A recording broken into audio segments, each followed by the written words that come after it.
This podcast is part of the Sports Social Podcast Network.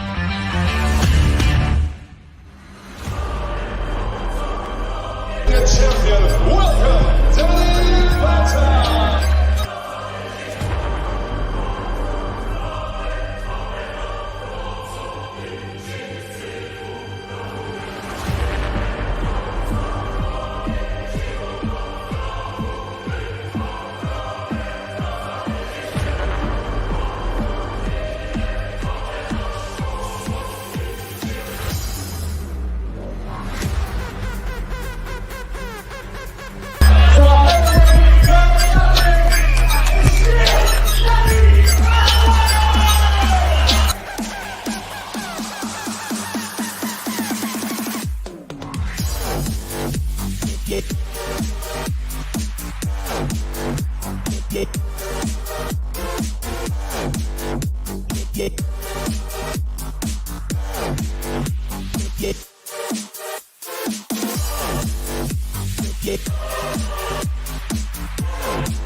Hey guys, I'm Si. Welcome to A.C.E Podcast Nation, the home of Danny Batten Fight Show, powered by Violent Money. This is episode number 110. We seem to have lost Danny in the intro. I'm sure he'll be back in just a second. But we, as usual, we've got an exclusive interview for the first part of the show, and then we'll be talking the latest news from boxing and MMA, including last night's incredibly entertaining UFC 271. Really good show last night. We are live on YouTube, Facebook, and Twitter. So, as you know by now, A.C.E Podcast Nation, home to many a great show and series featuring top guests, expert analysts, and more. So please do give us a follow, a subscribe. Really helps us out. Drop a like on the video, all that good stuff. And of course, if you prefer your podcast in audio form, then you can get this series and all the other content produced by us at the Sports Social Podcast Network. Just search A.C.E Podcast Nation, search the Danny Batten Fight Show. There's lots and lots of episodes, interviews, all sorts of good stuff. All the links are in the description also. But with no further ado, let's get into it. First and foremost, I'm joined by former Cage Warriors champion and, of course, UK MMA legend, Mr. Danny Batten. How are you, mate? Yeah, good. Just feeling the effects of the interclub that we spoke about just off air. But it's all right. I'm alive and I'm with it. Good stuff, mate. Good stuff. Another good week of fights. So we got lots to talk about, but really excited to speak to our guest this evening. We've been blessed with many a top guest, but I'm delighted to ask this man or get this man on because he's been a long-term target for me personally. So I'm happy. He is a UFC veteran, a bare knuckle boxer, a true legend of British combat sports, and of course the current head coach at GB Top Team. It is Mr. Brad One Punch Pickett. How are you, mate? I'm good, thanks, and thanks for having me on the show. Looking forward to it. Really looking forward to having a chat.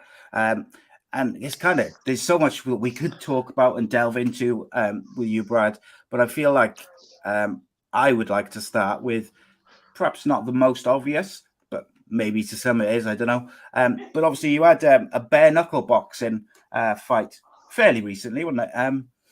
How was that for an experience? Because obviously it's very like a different scenario compared to the UFC, which you had done for so many years. Well, there's a few kind of things around this. Obviously, when I was fighting for a long time, I've been offered to do some bare knuckle boxing matches here and there, but most of them were in the field, and I'm like, I'm not doing that. Not a chance. I probably wouldn't get paid. Anything like that. So but obviously now bare knuckle boxing is actually quite a good sport. Yeah, I mean it's it's got sanctioned and it's good purses and stuff like that. And one of the things when I retired from the UFC, I retired on my own terms. And most people when they retire is through some sort of sporting injury or someone sacks you and then you can't be asked that sort of thing. For me, I just kind of felt I'd done what I could do. I mean, like, for me, I was always competition driven. I wanted to be number one in the world. And it got to the stage where I couldn't see myself climbing any more ladders, and I was just going down. So I was like, I'm done. It's not as if I could still fight in the UFC and still fight and beat people, but I couldn't compete with the top. So I'm like, well, yeah, there's other ways I could earn money. So when I retired, in my eyes, I retired at the highest level of fighting. So in fighting in general, I was like, for bare knuckle boxing, people will give me trouble. People are really good glove boxers or UFC sort of level fighters. But they're either doing glove boxing or UFC. They're not doing bare knuckle. So I was just like, well, of course. It would be quite, in my eyes, where I say being disloyal, when I was at that level, it'd be quite easy for me. Especially my sort of fight style. I think it very suited bare knuckle boxing because I was predominantly a boxer wrestler, and I think bare knuckle boxing is very suited to the style of striking for MMA because you got to get used to having small gloves. You can't slip and roll and all that sort of stuff with your gloves and stuff when you're doing boxing. But then also one of the main reasons I wanted to do a bare knuckle boxing match is when I started getting into fighting. My mum said to me, I got it from my granddad. My granddad died when I was 4, so I didn't really know him. But when I started getting into fighting, she said I got it from him. So I started looking into him. And I remember him, he used to work as a roofer during the day. And at night time, he used to do bare knuckle boxing just to earn some extra money for the family. And when I look at pictures of him, he used to wear braces and a Truby hat. So that's why when I fought my whole career, it was a tribute to my granddad. I used to wear a Trilby hat and some braces.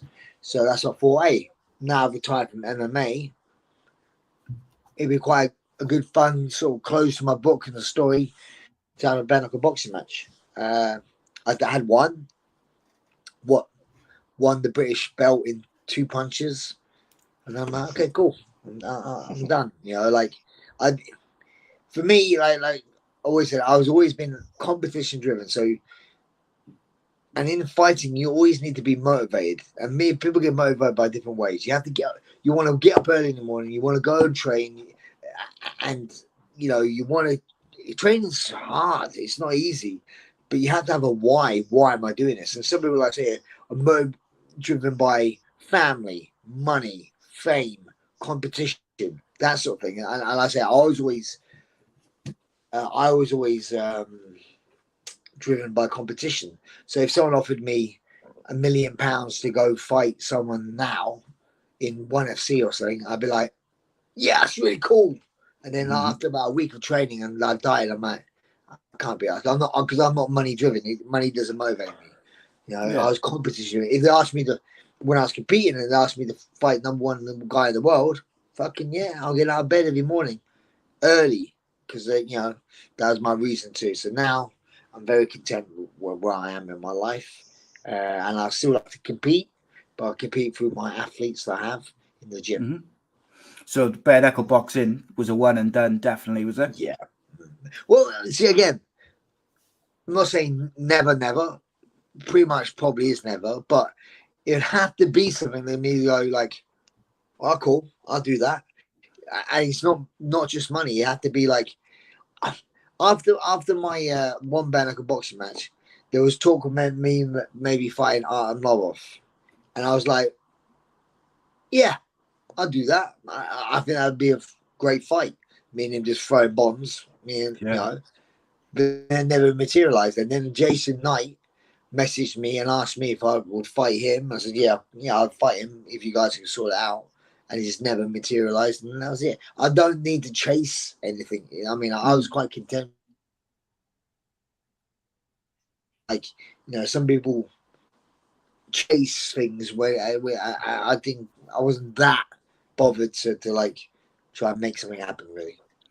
Yeah, so it sounds like if it was to happen like one more time or again, it would be more about the opponent and Oh, whether 1,000%. that interests you rather than a lot of money. I remember when I won my bare knuckle boxing match, right? I had like 20 people calling me out, and I'm like, "Who are you guys? I have no clue." I mean, it wouldn't even. I'm like, I don't want to fight anyone. It's like unless it was someone like.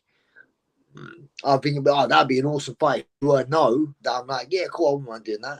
Otherwise, fighting someone, like Dave from down the street, who cares? That won't get me out of bed, Yeah, 100%. I think the Artem Lobov one, as a fan, like that straight as soon as you said that, it was like, oh, that would be an exciting fight. Yeah, because stylistically, I think it'd be a good fight. Yeah, definitely. Just before I bring Danny in then, mate, I just wanted to kind of take you right back to the start of your combat sports career journey and kind of tell us and the people how it all got started for you, because everyone's got a different, they all come into it for different reasons and at different times, different ages. Kind of interested where it began for you. For me, my introduction to combat sports was boxing. I started boxing between the age of 19 to 21, just for 2 years.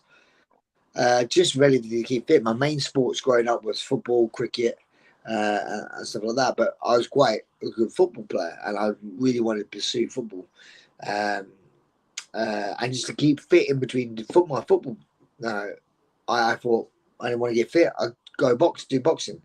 And then also I find if you know how to box, you have this kind of you get this kind of respect, and you don't have to fight where because humans are very cowardice. They'll pick on the easy target. So if they know, there's a boxer, they just leave you alone by default. So you kind of don't have to fight. And then also I would use that kind of like respect I would get from it as more of a vigilante tool where I look after people who couldn't look after themselves and hey, leave them alone, stop being a dick. And then I can look after certain situations. So that's my first sort of introduction to combat sport was boxing. Then I ruptured my ACL playing Sunday morning football for a club I shouldn't have been playing for.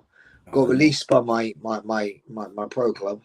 And then I just had to quit boxing, started trying to play football again, came down a few levels, played for a team called Rushton. I was playing Rushton. Played for a team called Raunstown, which was in the Ryman's League, with my friends and stuff like that. So it was not as serious because I love football. Football was my thing. Then I tried to get back into boxing when I was probably about 25. I went to Canning Town, Peacock Gym. And because I was 25, I never got really any attention from the coaches because I was a 25-year-old man and they want to look after all the young kids. So I just kind of was just in there, got a bit bored. And I remember seeing Lee Remedios training in Peacock Gym once. And I was like, oh, that's pretty cool. That's like a UFC sort of stuff, isn't it? And I'm like, I was very intrigued watching him train. And I thought it was really cool. And then one of my friends called Del Edwards said to me, oh, we train at elite in Elephant and Castle. Why didn't you go try it out? I'm like, I was kind of felt a bit dubious at the start. And then I went there and I remember getting battered in my first class by a 16-year-old kid called Mark Smith. Right? He fought, but he was 16 and I was like a 26-year-old man at the time. And he just manhandled me. And just for me, as being a kind of proud person, I was like, I can't have someone out there being able to do this to me. I need to learn this just for my own pride, Okay. And that was it. And now, just like I say, being a very competitive person I just kind of stuck with it and grew with the sport, really. It's interesting. I mean, Danny, like me and you have spoken about your early days in combat sports, and obviously we've spoken to various fighters and coaches, and a lot of people's first sort of sparring session doesn't go well, and it can be quite brutal, can't it? Yeah. I think you've said before, like sometimes people don't come back because they find it too much, and it's not quite what they thought it was going to be. Obviously, Brad would go on to do some special things, which we'll get on to in a minute. I wanted to ask you though, Danny, like, what's your, like, when you hear the name or you see the name like Brad Pickett, what's the first thing you think of in terms of fighting career? So apart from, obviously, we all think of the Trilby hat initially, but like from a fighting point of view, what's your first thought or memory when you hear the name? No retreat, no surrender. It's just someone that would stand there, no matter who the foe, and throw back. Simple as that. He was one of the first guys that I started to really enjoy watching in boxing, or in close boxing. I actually went down to Brad's new setup gym a few weeks back, and lovely setup, by the way, Brad. I'm really excited for the future for you there. And but yeah, just to get back on track of things. I was never an in-boxer myself. So, I was always like someone that kicks at the legs and tries to footwork around. And I was kind of tall in my weight division, as it was back then. I mean, now you get featherweights that are 6 foot plus. It's crazy how tall they get. But, the kind of like the know-how of our cutting weight and so on and so forth has really changed things regards how big some of these featherweights are. But I was always quite a rangy guy. And so to see someone like Brad, sit in the pocket the way he did and be so comfortable, it was always quite something to behold for me. And I started watching his career quite closely. In fact, at one time you was fighting featherweight, wasn't you? You was actually a potential opponent of mine. I remember yourself, because there was like you were like ahead of the game like back then as well, and you were like in my weight. I was featherweight. I was the cage rage featherweight champion, and for me, I thought that we would probably cross paths at some point. But we never did. So I remember you went for Japan. Did you find Japan? Yeah, I went out to Japan, and I did go out briefly to Vegas as well. I remember following you as well, and I always thought to myself that we could potentially meet. But then I think you hung on your gloves not too long in your thing, So it just never really materialized. But I did always think, two people on the UK scene that I thought I would have fought at some point, but never did, was you and Neva Medius. So it's two people that I never fought on the UK scene. That very up there, like ranked to highest, but never really materialized. Yeah. Because I know when you come up as an option for me to fight you, I was like, I want to get him now, because you was very much, as we know, a striker who was trying to learn. You was trying to learn on the job with your grappling. 100%. Because I know you fought people like Alex Owens, who had a really, really good record. He only ever had one defeat on his record. But for me, in my mind, he always had a padded record. He was very much picking very, very choicefully who he was fighting. A lot of these fights were amateur. I swear they were. Yeah. I think there was a lot of padding to his record. And he was someone that I always really wanted to fight. In fact, I was matched up to fight him, but he pulled out literally a week before. So it never materialized either. But I know this was one fight that, I watched out of interest. And I was so frustrated watching it, because I really wanted you to win. And he kind of like just hung out on your back a lot, didn't he? But I could tell that you were still lacking your grappling knowledge at the time. And I remember saying to my management at the time, I said, look, let's try and get a match up with Brad and try and take him out before this kid gets too good. But yeah, we was just at different points of our career. I retired in 2010, and that was really when your career started kicking off. That's that sort of time I went to the WEC about that. Yeah, that's right. Yeah. And it's it was quite something how you progressed with your career, and you've been a talking point on and off throughout all the clubs that I've taught at. Watching your career progress, and we would talk about the upcoming fights in WEC, and then when you went over to UFC, it was like, wow, that Brad Pickett's doing amazing. So you was very, very closely followed by myself and other students that I was training with. It's been wonderful. One question I did want to ask you, which I'm kind of curious to know. I mean, obviously you've got like numerous pinnacle high points of your career, but being specific to opponents, what was the one fight, perhaps even one that you lost, that meant the most to you, that you feel like you got the most from, or you see as a, oh wow, that was something else to get a win over that guy, or like I say, it might not even necessarily be a win, but which one that meant the most to you? I've been asked this question in different sort of ways a few times, and there's a few kind of standing points for me. I've never like an opponent where I'm like, oh yeah, because for me, when I beat an opponent, I'm like, I go into a fight, I think I should beat that opponent anyway. So it's never like I've never shocked myself ever beating someone who I beat, because I would never go into a fight not thinking I could win.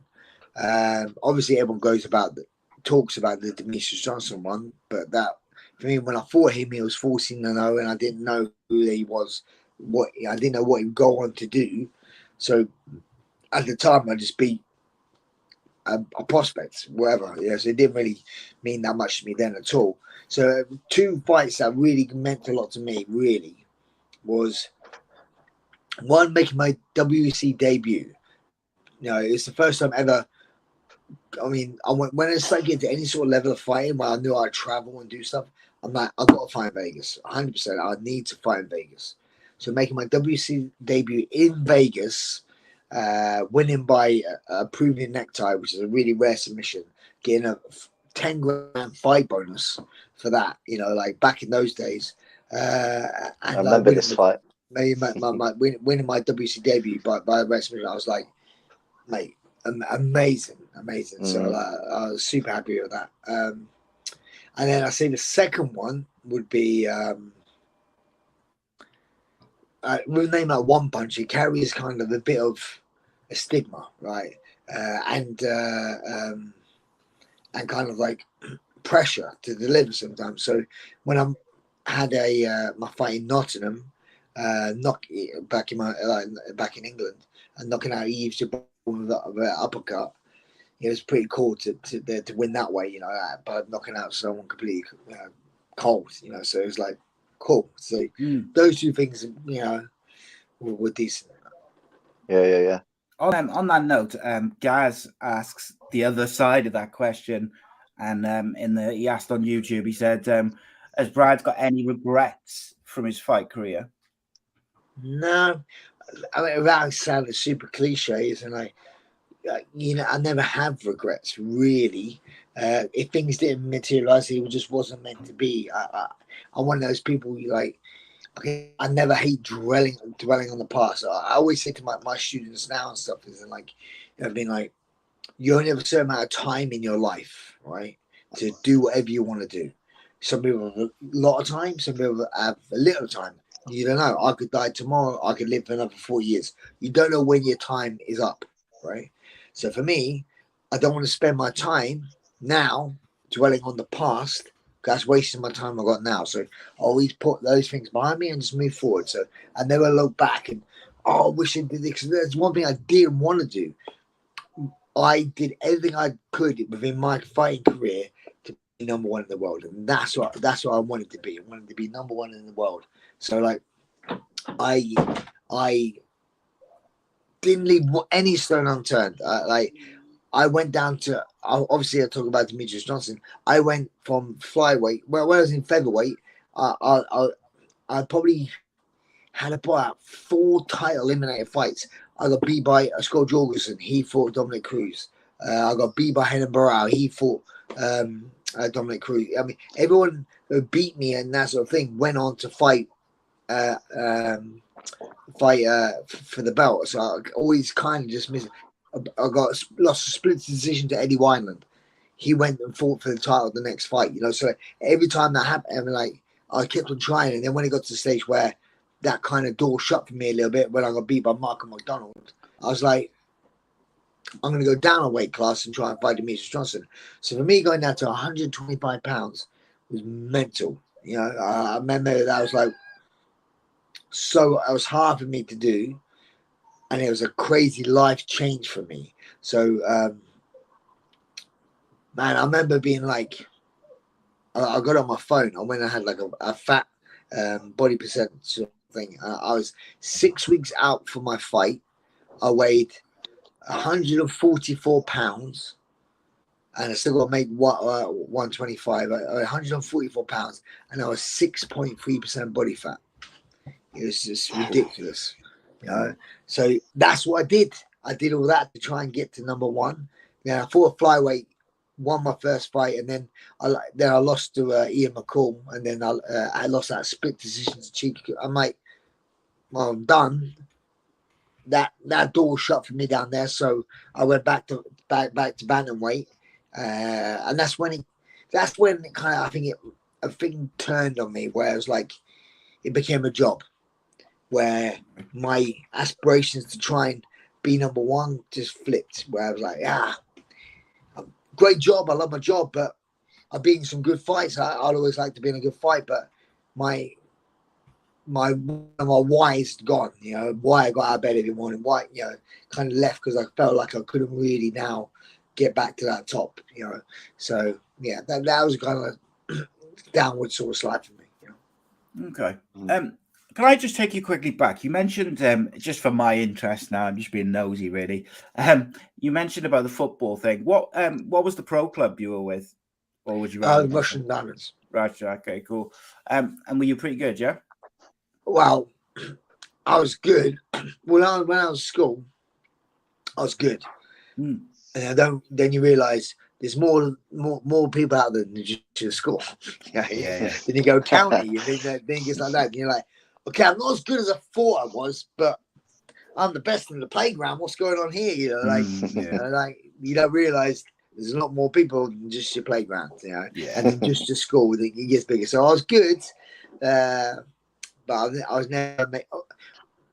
I struggled because I was quite a small kid. So when I was 19 and I boxed, I used to box at 56 kilos. That's why I used to walk around at 56 kilos. So I was a small kid. And also when I was like the cage rage featherweight champion, I walked around about 65 kilos.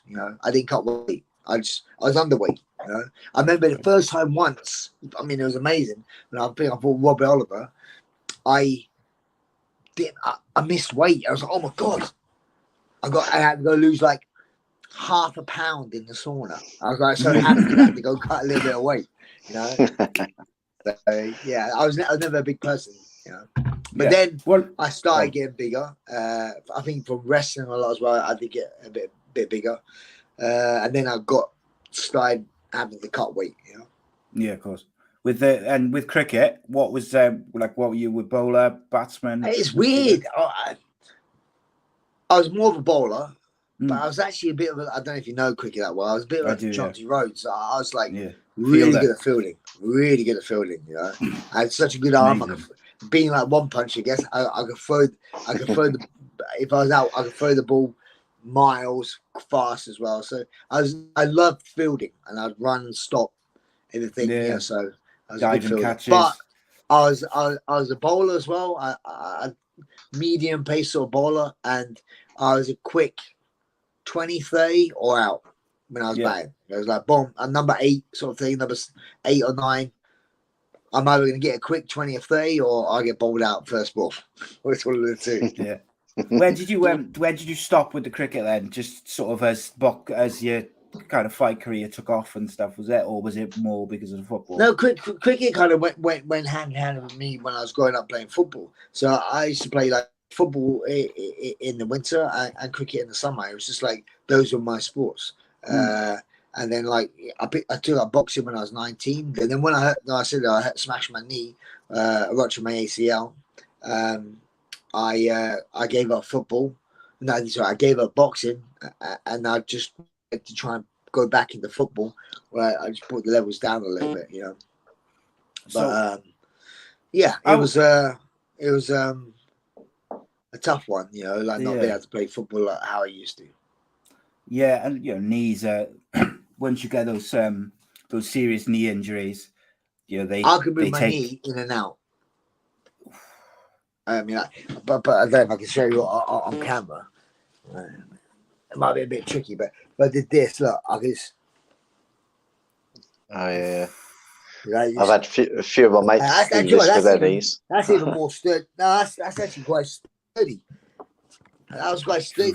Now it's moving out. The angle of it. Typical. But I can move my knee in and out, and I had no ACL in my whole fighting career in my right leg.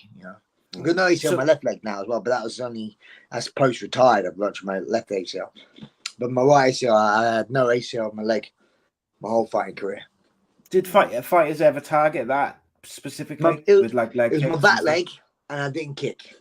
Nah. And if I was in your guard, I'd pass to my right. So if I get caught in half guard, it'd be my left leg, not my right.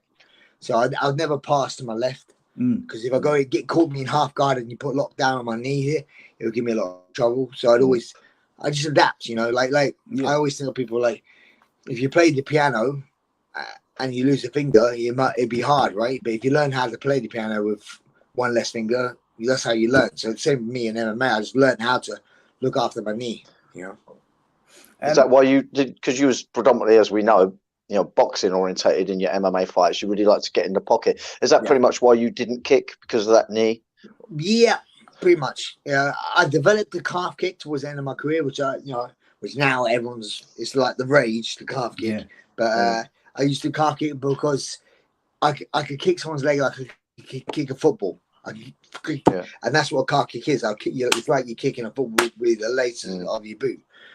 Where a normal kick, where I come round, my knee would always shift. Yeah. And also, I think kicking the leg, I did have this dexterity to kick any higher than the leg anyway. All right. And every time I try to kick, I kick someone's knee and hurt myself. So it was like, this is just pointless. And whenever someone kicked me, I take him down for kicking me anyway. So it's just like, for me, I thought kicks weren't that great until the calf kick came around, and then that suited me very well, and also was very bad against my styles. When people calf kick me, it pissed me off. You mentioned Demetrius Johnson. I had the pleasure of interviewing him last year, and I found it really fascinating to speak to him. Just his whole kind of outlook on life, and we had a bit of a chat about everything, really. But I was interested in what he was like to be in the cage with, because when people talk about the kind of greatest of all time conversation, his name does come up as well, in that conversation. How was it? What was he like as a competitor? He was tough. I mean, the thing I found hard to deal with was his speed. He was very quick. But how you beat speed is with your timing. I timed him very well. He just come flying in. My level change, bomb. And I was a little bit bigger than him at those sort of days. At that time, even though I did make flyweight, but that time before bantamweight, I just out wrestled him. He used my size a little bit. And he was hard to hold down. He was very quick and slippery here and there. But to be honest, I found sometimes styles make fights. I just felt like I just had his number, if that makes sense. Yeah. It's really interesting. Excuse me, sorry, I got the remnants of COVID, so I can't stop coughing once I start speaking.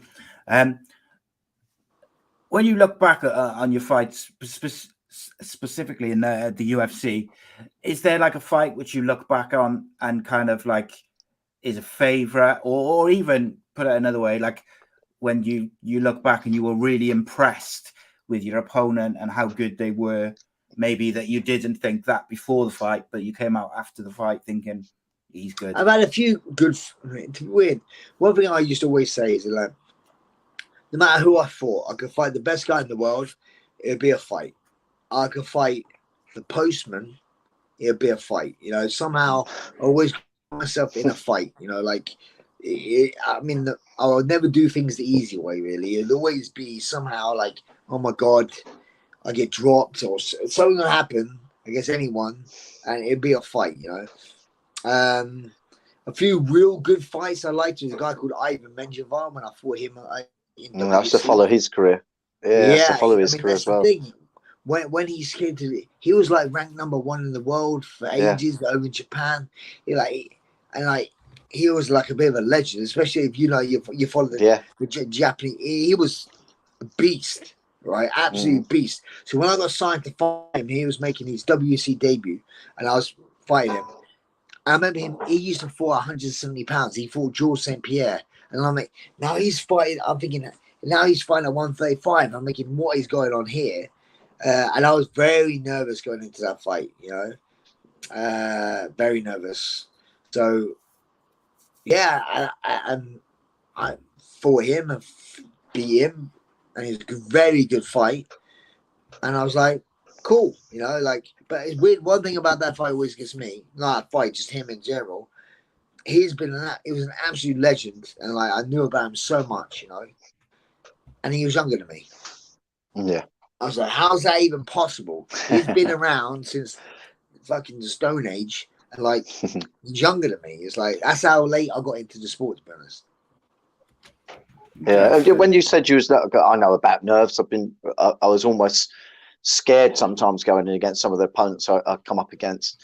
And but at what point did you start feeling confident and like, oh, he's not as good as you thought he was going to be necessarily, or I'm doing better than I thought I'd do, or you know, at what point did you have that feeling? I presume you must have had that feeling at some point, and I've got this guy. Well, yeah, there's two things, right? With just him in general. Me, I've never been like being scared of an opponent. I've always been scared of an outcome, you know, like losing or something like that. You know, but for him, I was a little bit off. Oh man, and I remember just started fighting him, and like I was doing all right, but we were beating each other up, and I was going a bit too hard. And I remember one thing I kind of give myself credit for. I was very good within a fight, knowing if I was winning or losing. You know, like I end of a round could come back and I'd be like, that was close, or I lost that round, or no, I won that round. I was pretty good, like fighting intelligence where I knew I was winning or losing a fight. And I remember going back end of the second round, I think it's one apiece, 100%. It's one apiece. I need to win this third round. I've been throwing mental and like he's eating everything I throw. So I'm like, I just need to win this fight. I can't knock this guy out. You know, he's going to be there. Let me just try and outpoint him. And I remember in the third round, I go, right, I'm just going to start boxing a bit more. And I'm like, I started boxing, boom, boom. I'm not throwing everything in every shot. I get something I usually like try and knock everyone out with every punch I threw. And I'm like, no, I'm just going to conserve my energy and try and outpoint him a little bit because his head was like a melon. And with doing that, I ended up dropping him. Like not hitting him harsh. Like he came in, I just overhand right at the same time, dropped him. I'm like, oh my god! Yeah, but I remember that day, and I was quite impressed with myself. Just switching things up and fighting a bit intelligently. It's like, don't get me wrong. When people saw my fight, I have a style. I used to always call my style is like controlled chaos. It looks quite chaotic, but I'm in control of what I'm doing. And I like to think I was quite an intelligent sort of fighter, even within all that sort of mayhem, you know. And I was impressed with that fight because one, who he was, and for me that was a big win on my career. And that was the one that that was the last fight in WC before we moved over to the UFC. Okay. You must have met some interesting characters over your career, your life. Is there any which like stand out as like just, I don't know, I guess like fascinating people you've met or just people's brains you've picked a little bit? I mean, yeah, you don't know where to go there. I've met pretty much most people, and I find everyone very interesting in their own little ways, you know, like people's confidence. Connor, like just chatting to him, like his confidence just oozed out of him. People like Chael Sonnen. Chael Sonnen was a funny one because I remember fighting with him back in Bodog in Costa Rica, and he was not that guy. You know, like he was not that guy that he become. You know, and it was quite funny to see. Whoa, who's this guy now? Like, yeah, it's like, yeah, that was funny. I met loads of people. You know, loads. You mentioned Connor there. Obviously, always an interesting kind of topic of conversation. But just very quickly, obviously he's coming off the back of some losses. Do you think that he will kind of come back from that and get another winning streak going? Or do you think he has the ability to, you know? Like I said, it's like, it depends what your why is, you know, like what motivates you. Can I say he lost his last fight, but that was relatively due to an injury. You know, not that he was getting battered or anything like that. He lost due to breaking his leg, which is like a freak accident. So it's going to see how he comes back from that mentally. When you have such an injury like that on your leg, are you going to be second guessing your kick in it. You can't, you know, I mean, there's a lot of people don't realize. I've said it so many times. Fighting is 90% mental, 10% physical. You got to have the right mindset in general, and also you have to have the right mindset going into a fight. Because if you have these little chinks in your arm, little doubts, a little like, oh, what about this? These little areas, man, it could be a short night for you. So you have to, you know, have a strong mindset. Which for me personally, I felt like that was one of my strongest attributes. I used to beat, I mean, I'm not stupid. I mean, even early in my days, there was people like Ozzy Haluk, who was way better than me. I mean, like, he had been fighting for years. He's way more technically better than me, and 100%. But I'm like, I'm gonna beat you, and I just beat him just by being tenacious, relentless, and coming forward. And like, so sometimes I feel your mind's got to be there. Sometimes, you know, like. Yeah, I see so many skillful fighters who just crumble under pressure. You know, so many. Like you get ones who I see all the time. As in, Danny must have seen this in the gym 1,000 times. Some guy is an absolute beast. I'm like, oh my god! And then he has a real fight, and he's turd. And you're thinking, what has gone on? How has this guy even lost this fight? What is going on? And then I seen the flip reverse where there's a guy in the gym who's just so timid, not very good. And he's a bit, don't. And then he goes and fights, and he's like, I'm like, oh my god, who's that guy? You know, because like he's a beast. You know, I've seen it both ways, and that is all to do with mindset. You know, like your mind is such an important tool. You know, you could train your mind quite a lot. You know, like with the right sort of things, but some of it is natural. Your natural sort of upbringing sometimes, because your mind is developed by your surroundings and your things that happen to you in your life. You know, like other things like is DNA. You know, are you fast? Are you tall? Are you not? That is not thing, but your mind is developed by your surroundings, people you've been around, life experiences and that sort of stuff. You know, so and how you deal with them is. You know, like it's not like I don't think it comes. It's not something you are born with. It's something you could develop. You know. So I'm interested to hear both your takes on this. For young fighters now coming into the game at various levels. I'll start with you, Dan. Like, how would you advise them to improve the mental side of their game? Because obviously it's not something you can do it necessarily in terms of drills and things like that. Yeah, face your fears. It's normally never as bad as you think it's going to be. And I think that's sort of like a strength that I had. I mean, you know, Brad, I think really summed it up well. You know, you get developed by your surroundings. Now, you know, Brad would say that, you know, he didn't have fear of a particular opponent when he faced them, whereas I did. But one thing I did learn very early on in my years was, you know, facing up to fears, you know, would make you overcome them. So I would never go shy of facing up to something that seemed really against me, if you will. Just get in there, live life, and sometimes life you restrict so much experience from your life if you fear certain things.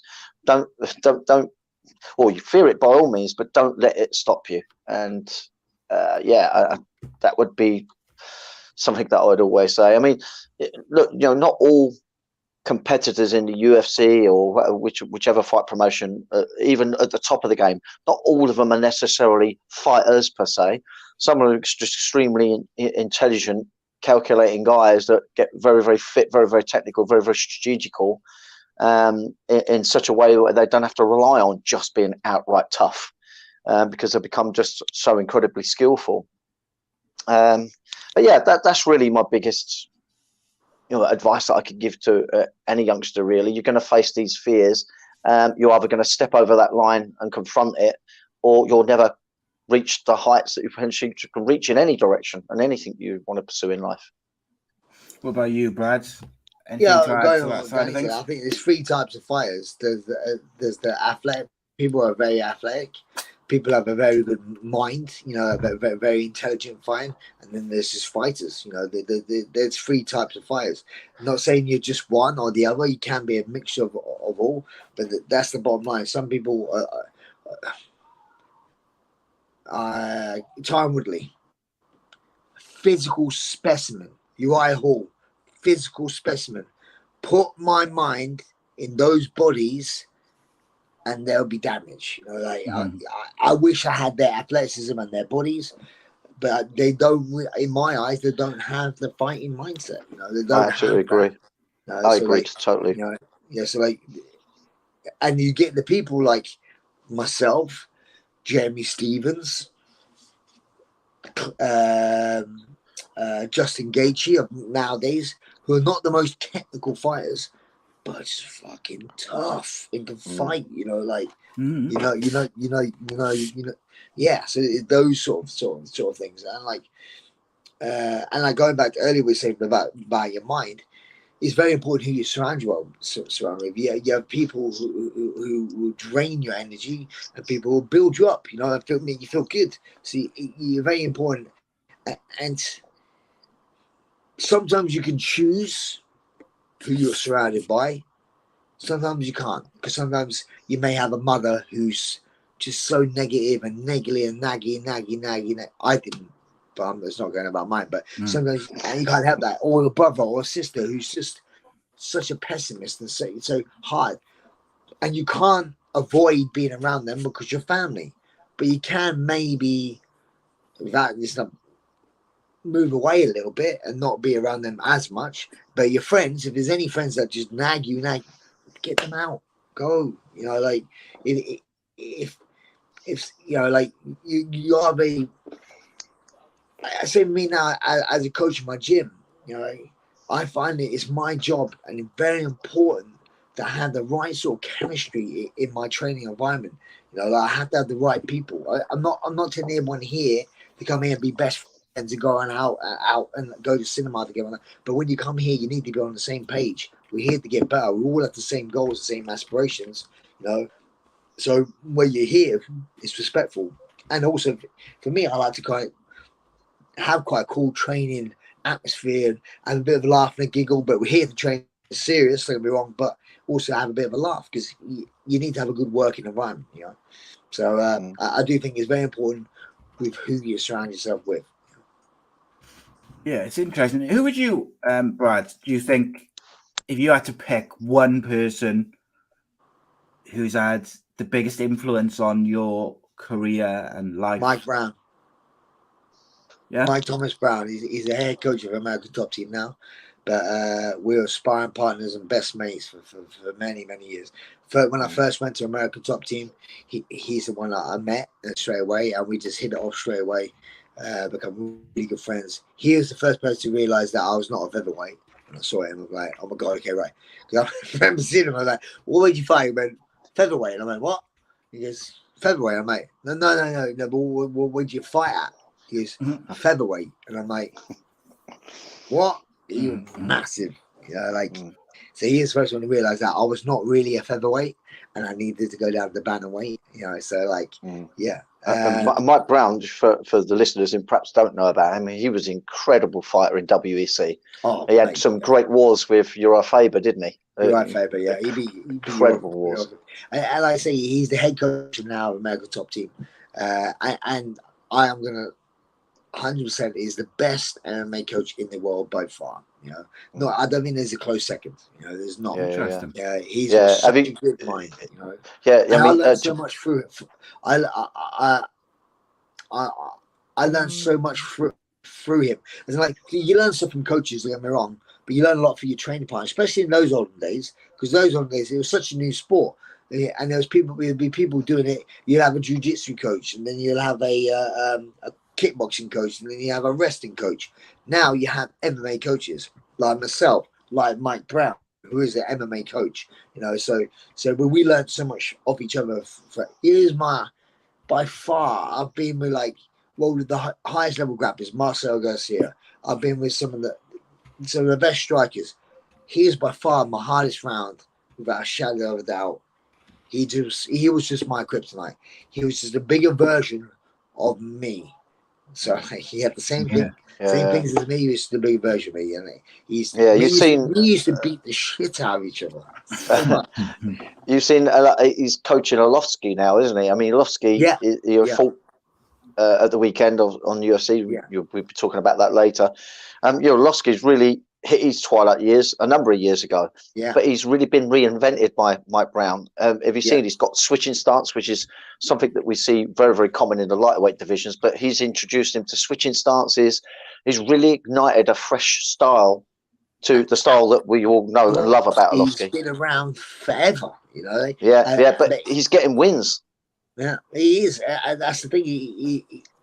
He's still improving, you know. Like he feels the same as like someone like Robbie Lawler when he came to American Top Team. What he did, you know, he was like a 50-50 fighter in the UFC. Came to American Top Team, switched all around and become a UFC champion. You know, like, you know, sometimes it's just having same with Masvidal. Masvidal was at American Top Team for a long time, switched things up, and done really well. You know, so I think my Brown is. It was, you know, we're good mates. We're very good mates, you know, and so by far the best, most influential person on my fighting career. Yeah, because he largely flies under the radar somewhat as a MMA coach, but you know, I know he was an incredible fighter, and I've heard great things about his coaching. He's not like now people was. It's what happens. Some people. Kind of value success by Instagram followers, which is just retarded. You know, like there's people on Instagram who you have no clue who they are, and got a blue tick and 1 million followers, and look how success. Mike Brown is the best coach in the world by far, and he blows John Kavanagh out the window by a long shot, but no one knows who he is because he doesn't have 1 million followers. You know, so. Yeah. Interesting. Really interesting. 100% agree with you on the Instagram thing. I just do not understand why people like value it as some sort of benchmark of how successful they are. I know why people do now is because a lot of commercial sponsors are run by that. You know, so that's why they look at you as a like a commodity, as a number, like what can you generate or something like that, you know. So it's like all these algorithms and that sort of stuff. It's all new age sort of stuff. It obviously is, you know, bypassed me and Danny Batten, but now it's massive. Now for my young kids here, I get that you have to learn how to promote yourself. You need to be. For me, luckily, when I was fighting, I had a quite good fighting style. It was exciting for people to watch, and 2, I sold a lot of tickets. And if you sell a lot of tickets, a promoter will look after you. You know, you know they're gonna look after you. Yeah, and then you can develop. You're gonna get better. Cage Rage sorted me out so much. I remember because I used to sell 150, 200 tickets, right? So I remember they sent me out to American Top Team. Right? To go out there and train. And I'm like, wow. They sent me out there, and I started getting better because I went out to American Top Team. Because they looked after me. If I sold them no tickets and I was just like, whatever, guys, give me a foot, they won't look after me. You know, I realized early on that it's a sport 100%, but it also is an entertainment sport. So you need to understand your worth as a product. You know, like you need to. If I'm not valued by a promoter, I've been a promoter myself as well. So like, if I had 2 guys fighting on the card, Danny's fighting USI, right? Danny gets injured. Oh, fuck. Danny's injured. Oh, no, okay, right. Sai's injured, right? That's right. Now I need to find Danny and a fight. And I look at him and I'm like, how many tickets? He sold 2 tickets. Mate, don't worry about it. Pull it off the card. You know? But if Danny Batten sold 100 tickets, I'm like, I need to find this guy a fight. And so I'm searching the depths of Mordor to find him a fight because he sold a lot of tickets. So that's what people don't really realize. It's a business, you know, so you need to make sure how it works. You need to promote yourself. If you can't sell a lot of tickets, don't get me wrong, at least promote yourself on Instagram and like, I'll put on this show and show your worth in some other ways, you know. Yeah, 100%. And I think like for young fighters, doing things like on social media, whether it's podcasts and things like this, if you can get your name out there and get a following, and then as you start your fight career and stuff like that, and your fight career goes well, if you've already got a good following of people who are gonna actually come and watch your fights as well, it's you win. It's like win-win, isn't it? You got to balance it up. Yeah, 100%. You can't be the best, like, most exciting fighter in the world and keep losing all your fights, and you can't be like a Ben Askren or a like John Fitch, who are very, very boring within their fights but winning a lot. So you have to have a balance, because like as soon as you if you win a lot, like a Ben Askren, but it was quite boring when he did it. But for me, as someone like Danny, we appreciate what he does, because what he did was just phenomenal. Like how he used to make great fighters look so ordinary, but it wasn't exciting to watch. But as a competitor, you kind of live in awe of it. But for a general guy who's working a 9 to 5, got a beer on, he wants to see a fight, is just like, what the hell is going on here? He don't care, you know. So like, 100%. you have to understand that you have to be in sort of involved in exciting fights as well, you know, to make yourself good. Because if you're not involved in good fights and you lose, see you later, gone, you know, you're gone. So you have to balance that out, you know. I remember times in my fights, I'd be fighting someone and I'm on the floor winning the fight, and I'd be like, it's a bit boring. Boom, go up, stand up, and I would just start throwing bombs just because I know that I wanted to be in an exciting fight, you know. Hence why in my UFC career, like I think in my first 6 fights, I hit 5 bonuses, you know, like because all my fights were kind of exciting. Yeah, exciting to watch, 100%. Do you know, you mentioned, or should I say, the WEC has come up a couple of times, and I was just having a little Google to see if they're still available, because they used to be available on the UFC Fight Pass. Yeah, no, I think you still see my WC fights. Because there's so many good fights on that, Brad. And like you say, you got your fights on there. WC for me, so many good fights. Was the best time of my life. You know, like where one, as an athlete, I felt I was in my fighting prime, and 2, it's just so cool. It's like people don't realize the UFC and the WC was the same organization, but the WC was just for the smaller weight classes. All the best guys in the world: Uriah Faber, Dominic Cruz, Anthony Pettis, Ben Henderson, Donald Cerrone, you know, Uriah Faber, Mike Brown, you know, all those guys were in the WC, but they didn't have the weight class in the UFC. That's why they merged them, because the hardcore fans will always rave about the WC events and how good they were. So Dana White wanted to bring the WC into the UFC to create those 2 weight classes, to have those exciting fights in the UFC, because every WC card was just amazing, you know, full of great fights. For me, it didn't change who I fought. I was fighting the same people, you know, the same people I was fighting, but I just moved over to the UFC and I'd fight them as well. But it made it a lot easier for me. It's like one of the best moves for me was just to explain to people, because people go, when are you going to fight in the UFC? And I'd be like, I kind of fight in the UFC, but I fight for a show called the WC, which is owned by the UFC, but it's for, you know, I had to explain it all the time. Why don't you fight in the UFC? I'm like, oh, okay. And I have to explain that I don't do my weight class, but I do fight, yeah. And you go to the stage where I fight in the UFC, brilliant. You know, so it made it so much easier for me to explain what I did, you know. Interesting question in the chat on YouTube. He says, what's Brad's opinion on the ongoing discussion regarding fighter pay in the UFC?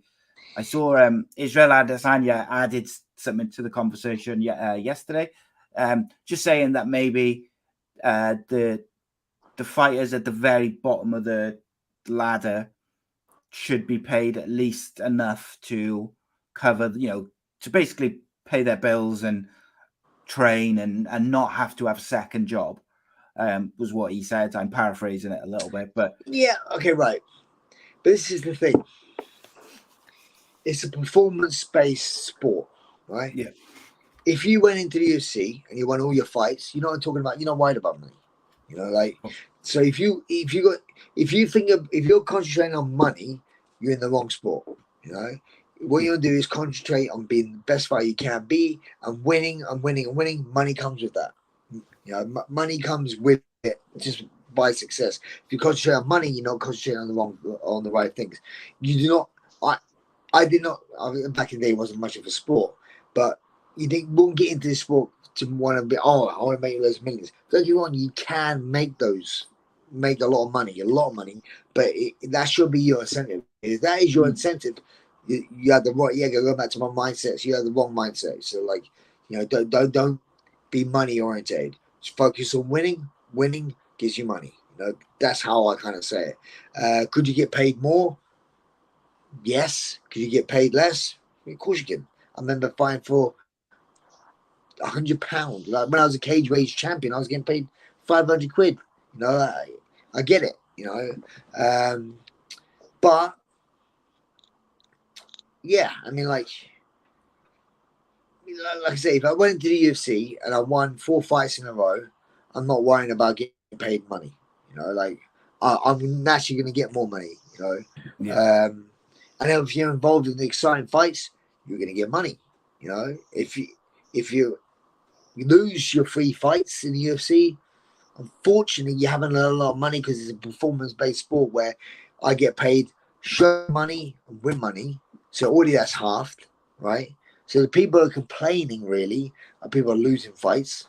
You know, if you're winning fights, you won't complain because you have double money. You know, which I think is not in my eyes. I don't like that as a pay structure. I don't like show and win. I think you should get paid for just your fight.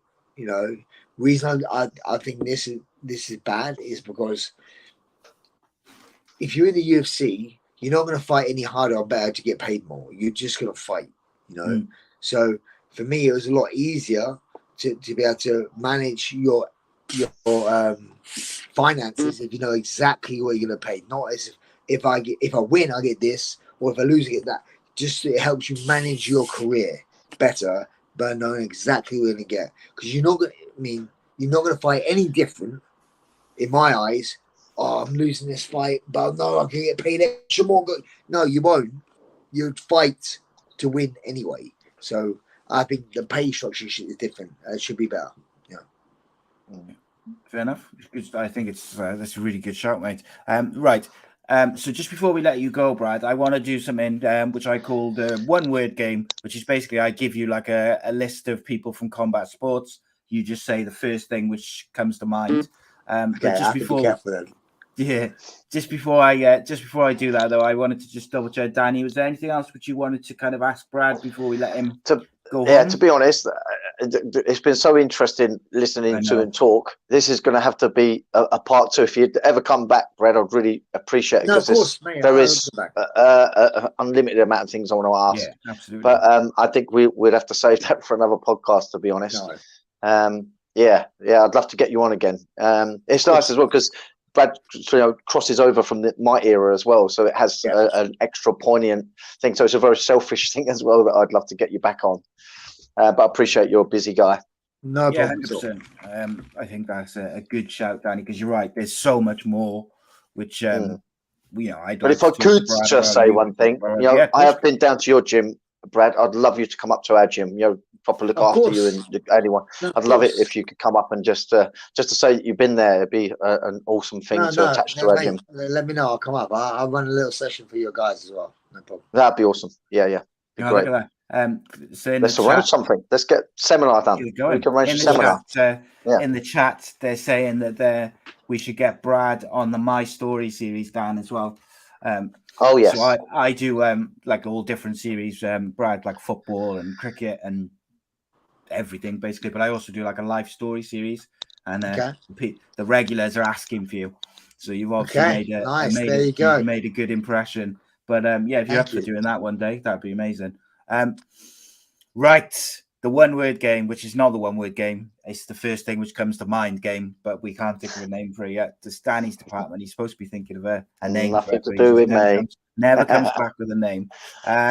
So, first name on the list is Tyson Fury. Funny. Good shout. He is. And then we've got another boxer in Canelo Alvarez. Explosive. Ryan Bader, current Bellator heavyweight champion, isn't he? I don't know that one really, because like, It's a difficult one. I mean, tumbleweeds. He doesn't really do that. He's a good fighter, but he's nothing that really kind of gets my juices flowing. Because maybe it's not my weight class either. But he's a lot. He's a lot more fun to watch in the Bellator than he was in the UFC. I agree with that. 100%. I agree with that. Yeah, I couldn't agree more with that. So then the next name on the list, a controversial one, Jake Paul. Clever.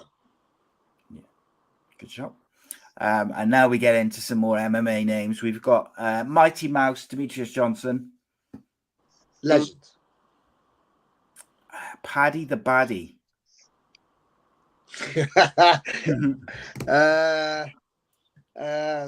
Scouse. Here we go. Dana White. I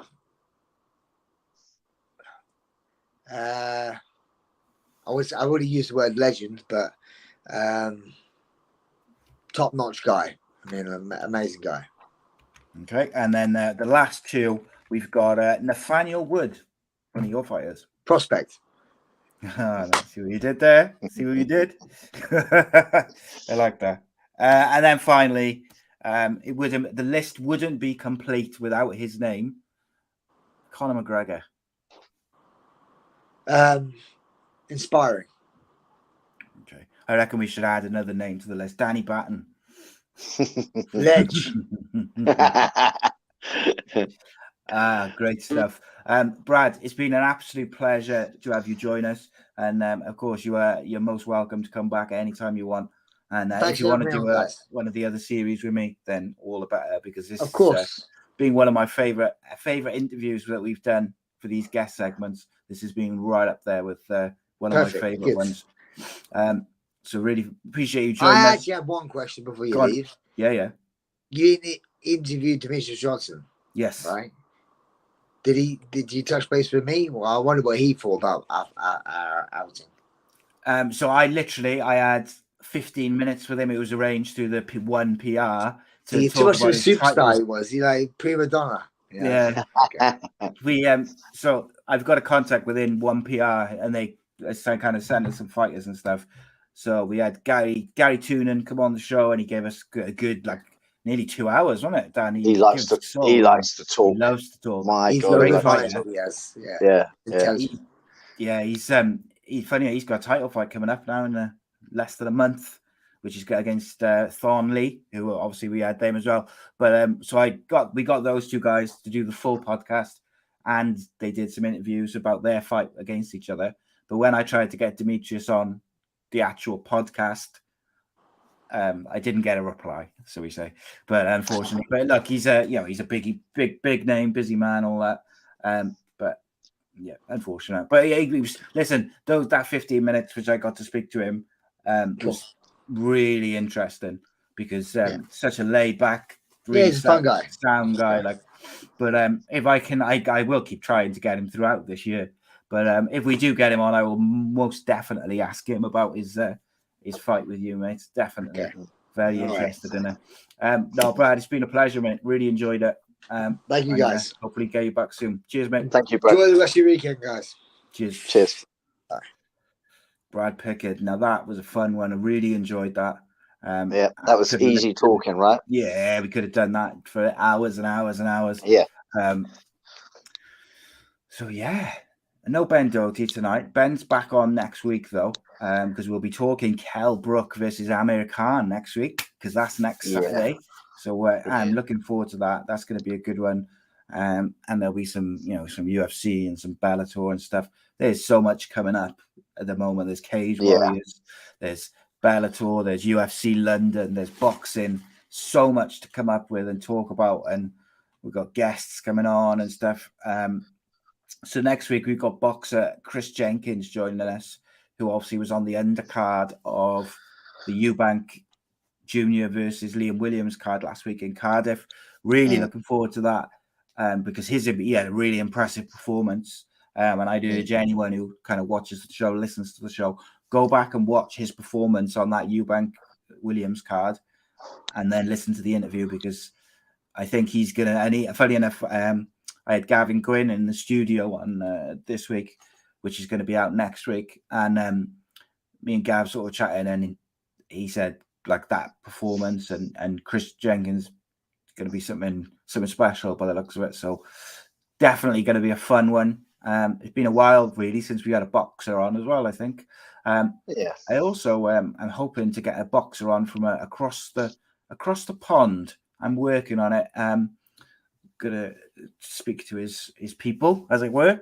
But in the meantime, Danny Batten, you've got a little bit longer than normal. You've got about 20 minutes to discuss last night's UFC. So it was a good one. It was a good one.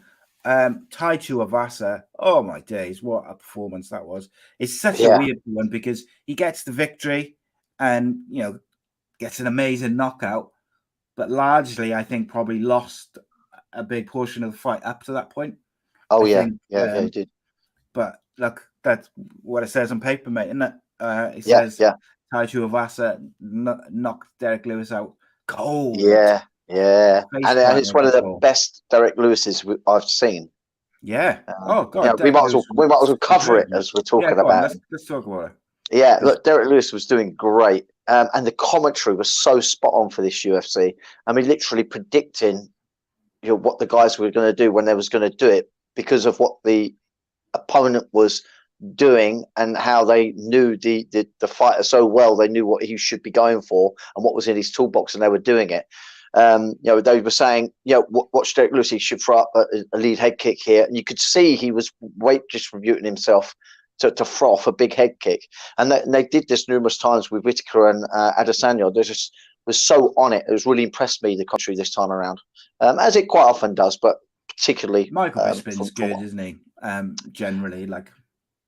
Yeah. I mean, of course. I mean, the people on the commentary was on last night, obviously very, very experienced people and individuals, and they know their sport well. But to know your sport well is one thing, but to know the people that you're watching very, very well is really what impressed me.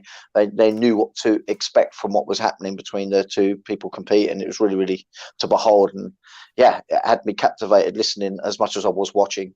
But as we're talking about Derek Lewis and Tai Tuivasa, let's talk about Derek Lewis. Looked amazing. He's actually hitting takedowns. I think this was the right move as well. I think so many times we see him waiting, too long, I think, to trigger. He was triggering off with kicks, with knees, with takedowns. Really, really, really looking good. And look, Tai Tuivasa is so tough and durable. He's always in it. I mean, until you've either knocked him out or submitted him and put him asleep, you ain't necessarily won that fight. And this was really one of those moments. Look, they ended up getting into numerous fist fights in there, and Derek Lewis, I think, began to get a little bit fatigued. I think he was really working hard. I think when Tai was just keep coming back at him, I think he second guessed himself and started to doubt himself. And when Tai was just punching in at him, I just think Derek was literally not only being hit upon to fall forward as he did, but I think it was partly exhaustion as well. It was kind of sad to see, because Derek Lewis worked so hard. I've always been a bit of a fan maybe of his personality more than his fighting style, or his martial art capabilities, should we say. So I really felt for Derek Lewis that he performed so good as a martial artist in there and as a complete fighter, more so than what I've probably ever seen before, and then to actually lose it. But well done, Tai Tuivasa. Look, he's going to go on and have many more exciting fights as Derek Lewis will if he wants to continue, which I'm sure he will do. Great fighters. Love watching them both every time. Yeah, and I think Derek Lewis has improved massively in his last He few has. fights. You can see a big improvement of him. And he has to, because look, people know how to beat him, if you know what I mean. I mean, it's obvious what his strengths were, and obvious what to avoid with him, unless you want to play that sort of game. But yeah, he did show some real dexterity of skills, and he really put them on display, not only as attempts, but attempts that also led to actual successes. It was really, really good to watch him and see it evolve like that. I hope that continues, to be honest. Yeah, 100%, mate. So let's start. I'm going to do one fight from the prelims just quickly, obviously, because I just think he deserves a mention. Andrei Arlovski, sorry, knockout. Yes, I watched it. He defeated Jared Van der Era via split decision, 29-28, 29-28, 29-28.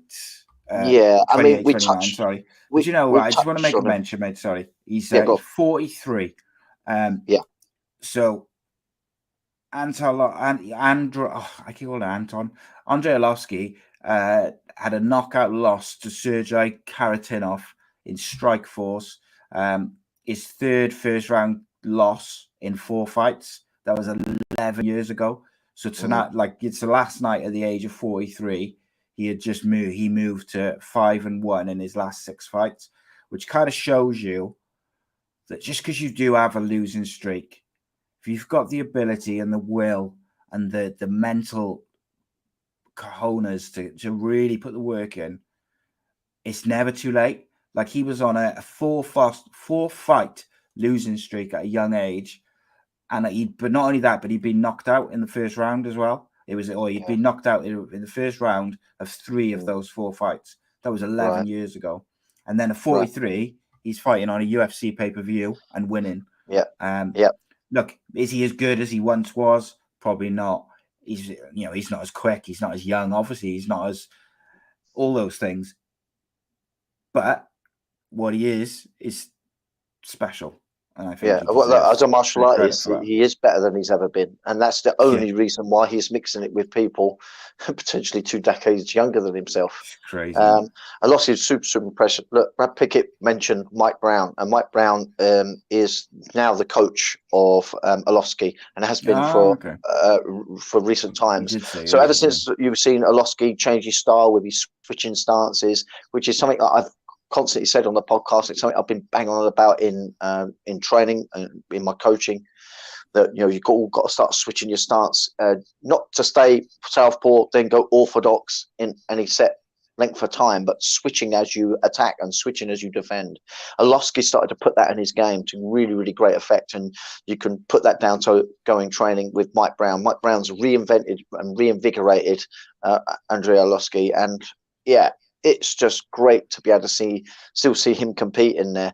But you are right, in many ways, he's not what he was probably 10 years ago. I mean, Father Time is always going to take effect, and it only accelerates as you get older. But nevertheless, it goes to show you his willingness to keep evolving and improving, and his passion and love for the sport and hard training. Because trust me, being a fighter ain't easy. You've got to have some form of love for it, and clearly he's got a love for it to be in it as long as he has, and to still change up his game, to still be listening to different coaches. Because trust me, he would have had a lot of different coaches' influences throughout his career, his long career, to still want to listen and to try to change your game and do as you're being told, and have faith in the people that you have around you. And clearly it's working, because this guy's still in there, still notching up wins. I mean, will he ever be the UFC champion? Highly unlikely. But, is he still getting great paydays and being great to watch for many a fan? Yes, he is. And I'm one of them. And I wish him the best to carry on the way he is. But look, let's not take anything away from Jared Van der Era. He did ever so well and pushed him to a split decision. I'm not too sure whether his future is going to be in UFC. And, he could be on the fringes of being cut. I'm not too sure. But he does deserve to be there. That's the thing. He's just got to add something up in his game. I think he should be pushing. He's a big dude. I think he should be pushing forward a little bit more. I feel like he was trying to play counter with Arlovski a little bit too much, and maybe that's down to Arlovski's new invigorated style. But again, from what I've seen of Madeira, perhaps he's just waiting on his shot a little bit more. I think it would be great to see him push forward and limit the footwork options of someone by pushing that big mass forward. But he just wasn't doing it with Arlovski. He couldn't figure it out. Or his corner team, you can even blame them to a point. Perhaps they weren't giving him the correct advice. I don't know, but something was obviously amiss. But he pushed Arlovski, a very, very good Arlovski, to a split decision. So I hope he gets another chance in UFC, to be honest, because I think he hasn't fulfilled his potential yet. Yeah, it's one of those weird things, isn't it? Hopefully, I think he's got a chance if he does the right things and all that sort of stuff. But he's got to kind of do them quick now because he's put himself in a bit of a position. But I think there's some, there's something in there, mate. There's fights out there for him. There's fights out there for him. There's always fights out there for everyone. This is the fact of life. I think that is, isn't it? So, main card, we had Bobby Green defeated Nasrat Sarat by unanimous decision. Yeah, my God, what a fight. I mean, this, we're talking about Arlovski in later years being the best we've ever seen him. I mean, this is the best Bobby Green we've seen, and we've seen some good spells with Bobby Green's career. Had some close decisions go against him, which they did brush on with the commentary. That Bobby Green felt like some of those close decisions went against him when he felt he should have been getting a nod. I think we could agree on some of those. Bobby Green, though, was full of confidence, which I don't think is such an easy thing to be against Nasrat. Nasrat's a very, very tenacious, difficult fighter, but Bobby Green's style just seemed to fit perfect to pick Nasrat apart. But Nasrat, for his, for his respect of who and what he is, which is a very, very tough individual, he never ever backed down. He was always in the fight. But like I say, stylistically, it just seemed to fit Bobby Green. He was just on the ends of everything that he threw, and just couldn't find answers for it. I very much like the positioning of Nasrat's hands, but to have a fixed state defense that's fairly tight like that can never be watertight. You can't have just a fixed state guard. You've got to either move your hands in that guard format or move your feet and move your head. You can't rely on one form of defense. In fact, as a coach, I always tell my students there's three main phases of defense. First, your footwork and therefore your body location. Second, your head movement. And then third is the blocking potential. And that's always a live blocking. It should never just be a fixed state, a fetal type position. I felt like Nasrat was using this fetal upper body arm position to defend, and someone super sharp, super slick like Bobby Green, it just wasn't defense enough. But he was willing to bite down on the gum shield and make a really good visual fight of it and throw back. But he was just a little out of reach and out of timing against someone so fast, so rangy as Bobby Green, and just didn't mix it up. I would have liked to have seen him kick more, maybe try and take the legs away from Bobby Green, and certainly perhaps shoot. But I felt like he was fighting like he wanted just to hit Bobby Green because he was winding him up, because Bobby Green was very, very verbal, wasn't he? He was, yeah. And the confidence, it's almost like he knew that stylistically he was built for his style, maybe. But great performance. And to be doing, he's not a young man, really. To be doing it in his years is really, really impressive. Yes, it is. Yeah, mate. Shout out to the middle-aged men. Yeah. We're doing our things. Next up, Kyler Phillips defeated Marcelo Roja via a triangle choke, mate. This was quite impressive. Nice so was finish. that on? Well, I didn't know that was on the finger. I thought it was Hernandez and Renato Marcelo. I didn't know they was on the main card. I didn't see that one. Yeah, so Kyler Phillips. So just bring up my notes. So actually, I think you are right. It's weird how I've written it for some reason. No, so you are right. So the next fight was Renato Muciano defeated Alex Hernandez via submission with a rear naked choke.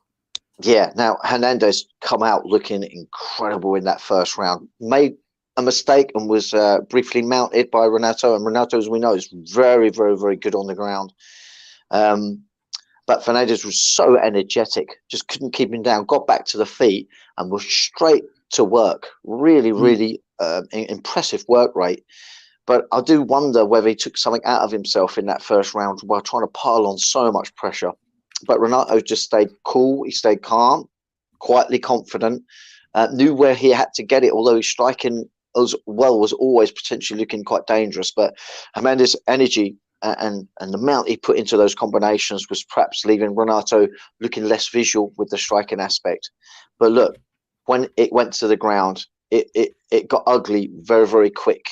And like I say, I feel like Hernandez may have taken something out of himself in that first round, because when it went to the ground, he was up on his back very, very quickly. Whether he got stunned on the feet, I'm not actually sure. It's something I want to look back on and look at a second time, because it's almost like his decision making got a little bit mixed up. He kind of got pushed into chaos a little bit when he was looking so on point right up until the end of the fight, really.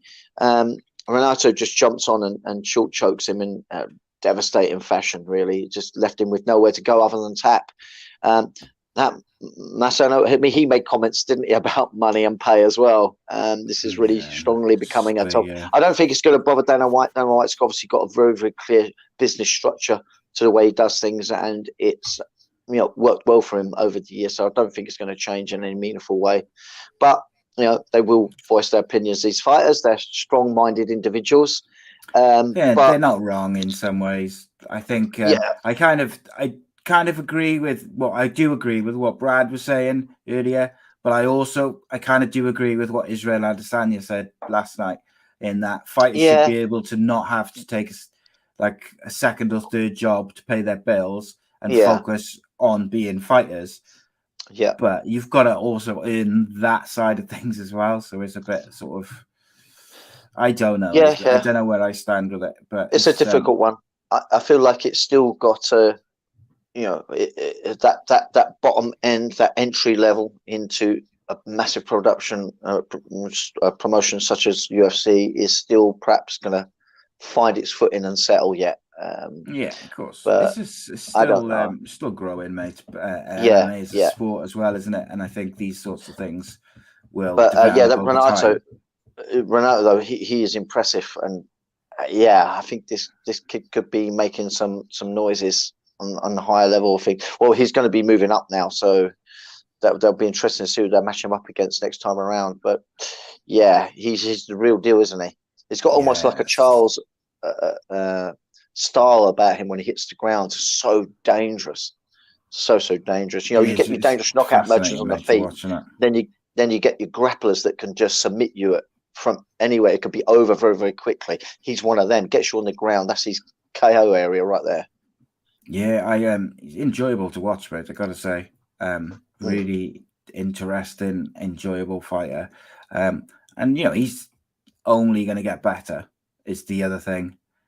So I'm kind of interested to see where he goes next, how he improves. Obviously, he's got to do what the majority of fighters do at that level, is they got to keep improving with every fight. That's right. But I am interested to see how he improves and where he improves. Yeah, where they go next to him. He's doing all the right things. I'm not so sure, confronting Dana White in the way he did would do him any favours, to be honest. I don't think it will get him anywhere personally, or anyone else anywhere doing it that way.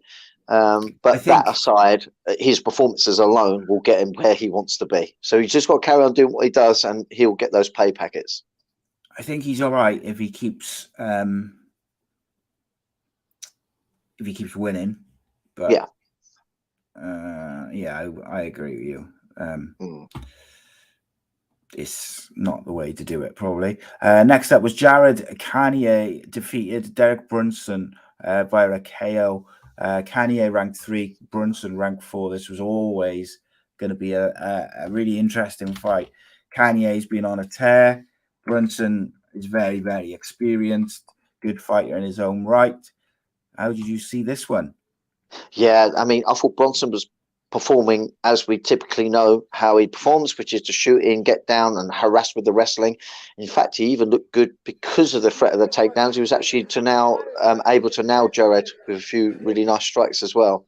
Putting him on his arse at one point. It was actually looking really, really dire for Jared at one point.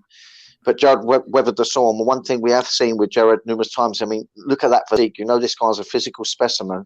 And normally when people have such a physique like that, normally don't have much cardio about them. Being that this guy's not young either, he's on the wrong side of 30s, but carries incredible cardio along with that incredible physique. So he's strong, he's fit. His wrestling's improving all the time, which again, the commentary was excellent on coverage for the fact that this guy's found a new passion for wrestling, for which he always openly admitted that he never had any passion for. So it's great to see that he's got a passion for it now, because you kind of need to be a successful MMAist, mixed martial artist, and it's really showing through in his game. I mean, yes, he did get taken down by Brunson, but I think had he not embraced the wrestling capabilities needed, he perhaps would have been taken down a whole lot more, maybe more easy, therefore held down longer, and maybe wouldn't have got to another round for which he therefore won from by gaining on these skills. So that was really nice to see, and nice to hear the commentary cover such things. For Derek Brunson, I think he's striking form, because of the way he looks to enter for the legs. His striking form and head positioning is never really best placed to receive a shot when it does get through. So if you have a look at someone like Nasrat, who we was talking about, where he had a really tight guard, perhaps should have introduced other aspects to that defense. But when those shots did get through, even though it got through his guard, his head position and his form was of such that it wasn't knocking him out. It was marking up his face. He wore it on the face, but he wasn't getting knocked off his feet and disbalanced all the time from it. Brunson always looked like he potentially could be fragile if he gets hit to the head, because his chin's a little high, his hands are a little low. It just doesn't look as well formed as someone like Jared. Once Jared rocked him from an elbow, I believe it was an elbow, wasn't it, from the break in from the clinch. Brunson started doubting himself, wasn't getting his own way with the wrestling, got hit with the elbow, then got hit with a combination. When he hit the floor, Jared was all over him, and it was all over very, very quickly. Very, very impressive. Look, Brunson could have wrestle screwed him, but the new gain of experience and gain of skills in Jared, just like we spoke about with Arlovski, advancing his game even in his mature years. Jared, I think he's like 37, 38, isn't he? To still be advancing his skills with that kind of physique and that kind of tenacity, he's still going to be a major threat for people. And look, he's right up in the top ranks. He could be fighting for the title. Yeah, I think he probably will be the next title shot. Highly likely. Because he's just been on a bit of an impressive tear, basically. There's no other way to kind of describe it. It's just been impressive. So, sorry, let's have a look at the next one. A main one. Is that all that's left? Is it? Go. Yeah, we've done Derek. Tai Tuivasa, so we've done Derek. So we had Israel Adesanya versus Robert Whittaker. This was a bit of a weird one in some ways. The first round, Robert Whittaker looked lost. He just looked like he didn't know quite what was going on or what he was supposed to be doing, what the game plan was. And, he did get it together. But I think that first round is what really hurt him ultimately. And the overall scale of the fight as well. Sure. Because that was, I would argue, probably the clearest round in terms of scoring. It was just good from Israel Adesanya. His striking is just so good. It was good. Just next level, isn't it? Yeah. I mean, look, there's no secrets about the capabilities of Israel Adesanya's striking. He's very, very rangy. He's explosive, powerful, fluent, fit, makes good decisions, very, very sharp, and makes good decisions in that he knows where to target when the target presents itself. And Whittaker has a very, very similar stance form as our own Modestas. Something that I never liked about Modestas' game was his knee line. I said, your lead knee is always going to become a target of a camp and of a fighter that knows how to pick fault in your MMA form. And indeed, it did present itself, unfortunately, in the most drastic of ways, as we all know now. Yeah. Whittaker does the same thing. And Adesanya targeted that knee from the get-go. And the thing is, when you've got a turned-in lead foot like that, it makes your power hand, your right hand, even more so out of reach, right? Because you're facing your lead side of your hip, and it crosses path over your cross-side hip. So you notice that the only real successes striking in any meaningful way that Whittaker was having was with his jab, because that was the only side that was pushed forward so far. You got to understand, it's not like boxing. When you're just boxing, you're in a ring and you have to engage. So having that cocked rear side makes much more sense in its form. And you hide a part of your body as well. So it's defensively, it makes more sense, and aggressively it makes sense. But in MMA, you can't really get away with that. Not up against someone that can punch, kick, and has got reach advantage, faster than you, height advantage. You just cannot have this stance, and that's why he was largely lost. Now, I think he stumbled across the successes in the second round by throwing out that jab, because I think that's all he had, and he was landing it. I know Adesanya at the end in the interview said, props to their boxing coach, because he was getting landed on with a few strikes. But listen, he would have done so much better with his striking if he approached it more as an MMA thinking striker. Square up that lead knee. That would have then allowed him to get closer with that rear hand and actually have some bite and real true threat on the punches, which would have rose Adesanya up so he could enter in on those legs and hips a little cleaner for the takedown. Because of that time, I mean, I'm talking real technical here. I might be losing a lot of less listeners, but because of that turned in lead knee, he was shooting in. And even though he did manage to get Adesanya down, he was unable to control it on the ground because he was out at such a stretch that the transitional position, once it hit the ground, was always in a scramble scenario. And Adesanya knows that, and his camp will know that. Didn't he? And yes. But so let's digress back. If you had a centralized lead knee, introducing that rear hand, that means to land any of the strikes, he has to bring his feet in. When you bring your feet in, you can therefore level change and actually get the hands linked for the takedown. He was barely getting his fingernails touching, and largely had his arms independent when he got hold of Adesanya. And it's just too easy to scramble up from there at that level with that weight division as well. So, yeah, to me, I think it was a whole form issue for Whittaker. In my coaching's opinion, I could be wrong. I don't think I am. It's really from the heart what I believe was wrong with Whittaker's game. And I think if they face each time, this is always going to be a problem unless an MMA coach corrects it and tries to steer him from having that turned in lead foot. Yes, it served him well in previous fights, but only because the camp and the fighter has not seen that fault in his form and not targeted it enough. Whereas someone like Adesanya is real top of the tree. I mean, I can't see anyone in division still getting near him right now. I just cannot. He's going to see those. He's going to fight next, isn't it? Yeah, he's not going to wait. He ain't going to kick at your knee if he knows you can shin block it. But when you got a turned in lead, you can't cut the kick. He was attempting to later in the rounds. He did check one of Adesanya's kicks quite well, but they were few and far between. Yeah, I mean, some of those rounds were a little tricky to score. I mean, perhaps to a mildly biased opinion, you perhaps could have given Whittaker some of the rounds, but largely not. I think let's not be under any illusions here. Adesanya was again on top form. I think everyone knows how they got to be Adesanya. They know they got to get him down, but the issue really is what term are you thinking of when you say get him down? I think you have to be thinking of the terms. Well, okay, we got to get him down, but how are we going to get control when we get him down?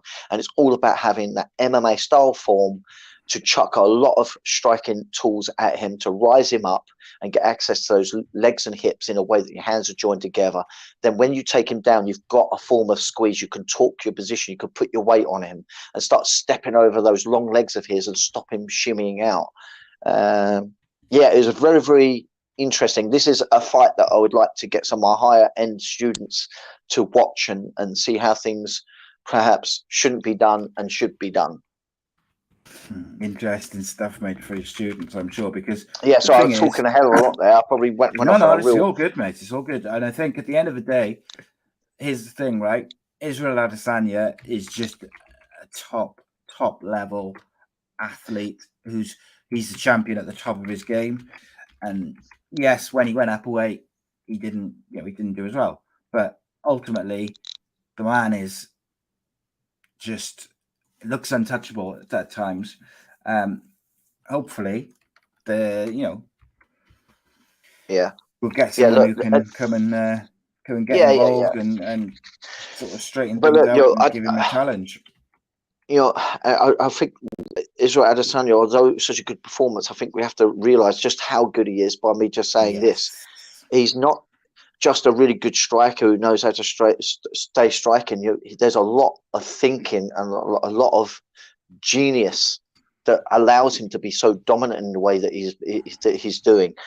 He's not a stupid man. He knows what he's doing on a higher level MMA, in that not necessarily on the things that he has to do, like to be a wrestler and take people down. He doesn't have to. I mean, maybe he's got that capability, he just doesn't have to use it because he's just being so efficient with his striking game. But he understands, he knows exactly what people need to defeat him, and he knows how to avoid it and make it the hardest objective to beat him in that way. And then on the flip side of that, any vulnerabilities, he's exposing it, and that's an educated man. That's a man that knows this sport very, very well. He impresses me each time he comes out. I've got to say, he just dumbfoundingly dominant in his division. It's a shame that John Jones has moved up a weight. I'd love it if John Jones was a little bit younger and was at his peak, and they could come down. Because I know, but you know what? He's the only one I've seen who can kind of.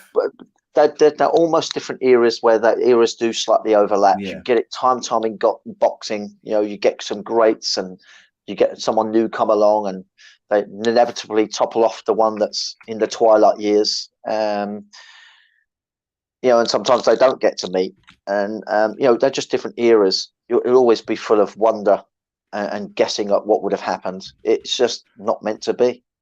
Yes. So a couple of little tidbits to finish. First and foremost, I'd like to welcome Violent Money to be in part of the team. Violent Money TV as well. Check out their YouTube channel, Violent Money TV. Got some great interviews there. Dan Hardy on last week. Some tremendous stuff there. And of course, check out Violent Money. The website is violentmoney.co.uk. We'll have a discount code shortly for that as well. So you can get they do some really nice clothing, support some of the biggest athletes in combat sports as well. So delighted to be teaming up with them and them supporting the show. And of course, manscaped.com. It's Valentine's Day tomorrow, Danny. Yes. Now, do not forget to smell good, not only around your bits, but all over, because now Manscaped have made their signature scent. The Manscaped Refined Cologne will complement your collection with smell perfection. Manscaped created their products for the night just like this, and they will make your Valentine's Day say, wow, great set of balls you have.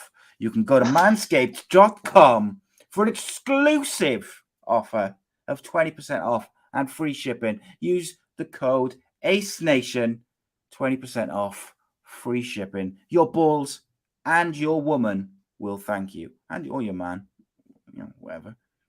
I so hope Ann Summers contact you for sponsorship. I want to see how you do that one. I could do some cracking ads for Ann Summers, Love Honey, whatever. I'll do it, send me free stuff. And we should do it with a little backdrop of music. Yeah. Boom, boom, boom. But yeah, manscaped.com. Use the code ACE Nation, 20% off, free shipping. And by the way, that the cologne, Alan, who owns Away Day Apparel, another supporter of the brand of our show, you can use the code A.C.E Podcast Nation for 10% off with Away Day Apparel. modelled by me. But he ordered the Manscaped cologne, and he said it's really nice. He said it's a bit different to what he would normally go for, but it's like, he said it's really good. And most importantly, his missus liked it, which is ultimately what it comes down to, innit, really. If they like it, you get to keep it, basically, Danny, innit? That's the way it works. That's it. But not if you've had COVID and can't smell anymore. That's the only thing, innit? That's right, innit? But like, if you get like an aftershave or something, and your missus doesn't like it, or your significant other doesn't like it, then 9 times out of 10 you ain't wearing it. That's it. Unless you have an argument, and then you just wear it just to purposely kind of irritate them, as it were. Right. It's been a pleasure as always, Danny. I appreciate everyone who's tuned in, asked a couple of questions. I appreciate everyone who's going to download the audio version as well, of course. Please do check out Violent Money. We'll have more with our partnership with them as well. Check out manscaped.com. Check out ExpressVPN. Check out Away Day Apparel. And check out the audio versions of all our shows at the Sports Social Podcast Network. But until then, we are gone. Danny Batten, been a pleasure, my friend. Next week. Chris Jenkins, the boxer, joins us next week. So make sure you tune in for that. This podcast is part of the Sports Social Podcast Network.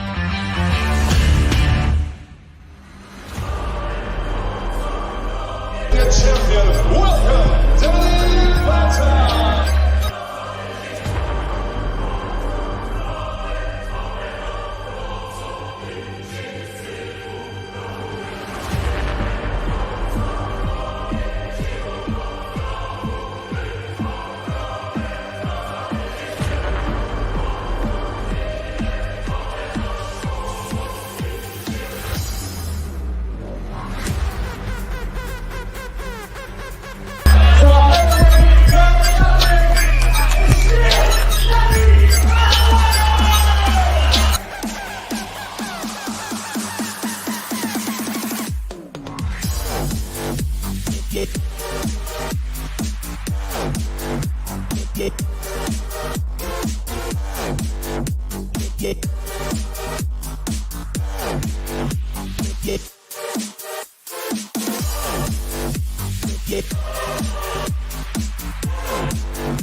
Yeah.